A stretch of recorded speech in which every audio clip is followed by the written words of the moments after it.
महामारी की दूसरी लहर से देश के व्यापारी भी काफी चिंतित है। कारोबारी गतिविधियां थमने का असर देश के 8 करोड़ व्यापारियों पर पड़ा है। दिल्ली में लॉकडाउन के चलते अब व्यापारियों का धैर्य जवाब देने लगा। टेरर से अब केजरीवाल सरकार से मदद देने की मांग की। सीआईटी के राष्ट्रीय महामंत्री प्रवीण खंडेलवाल ने दिल्ली सरकार के 17 मई 2021 तक लॉकडाउन बढ़ाने के फैसले को सही दिशा में लिया गया कदम बताया। मगर खंडेलवाल ने दिल्ली के मुख्यमंत्री अरविंद केजरीवाल से मांग की है कि जिस तरह उन्होंने अन्य क्षेत्रों के लिए वित्तीय और दूसरी सहायता की घोषणा की है, उसी तरह दिल्ली के व्यापारियों को भी वित्तीय सहायता दिया जाना बेहद जरूरी है। खंडेलवाल ने कहा कि दिल्ली में पिछले 3 हफ्ते से दुकानें और बाजार बंद है और व्यापारियों को पैसे की कोई आमदनी नहीं है, जबकि परिवार की आवश्यकताओं और व्यापार में कर्मचारी के वेतन, बिजली के बिल, पानी के बिल, संपत्ति कर, EMI के भुगतान, कर्जों पर ब्याज के रूप में व्यापारियों का खर्चा लगातार जारी है। व्यापारी सरकार के लिए टैक्स कलेक्टर है, इसलिए हमें सरकार से ऐसी वित्तीय सुविधाओं की मांग करने का अधिकार है।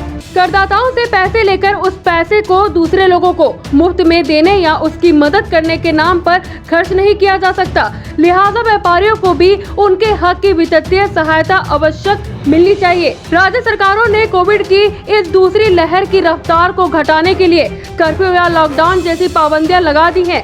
सीआईटी का कहना है कि कारोबारी नहीं होने से 8 करोड़ व्यापारियों पर इसका असर पड़ा।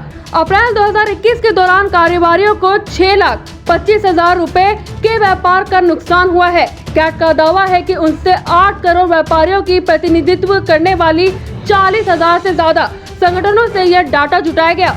दूसरी तरफ सीआईटी ने प्रधानमंत्री नरेंद्र मोदी की चिट्ठी लिखकर नेशनल लॉकडाउन लगाने की भी मांग की। सीआईटी ने रविवार को पीएम नरेंद्र मोदी को लिखी चिट्ठी में कहा कि कोरोना पर काबू करने के लिए जिस तरह पिछले साल कड़ा लॉकडाउन लगाया गया था, वैसा ही लॉकडाउन अब लगाने की जरूरत है। सीआईटी का कहना है कि वो पीएम नरेंद्र मोदी की इस बात का समर्थन करते हैं कि लॉकडाउन आखिरी विकल्प होना चाहिए, लेकिन करीब 4 लाख केस रोजाना के चिंताजनक बात है। दिल्ली और महाराष्ट्र जैसे राज्यों में बीते 3 हफ्तों से लॉकडाउन है, जिसका असर दिख रहा है। यहाँ कोरोना संक्रमण के मामलों में कमी आई है। News desk, action India TV.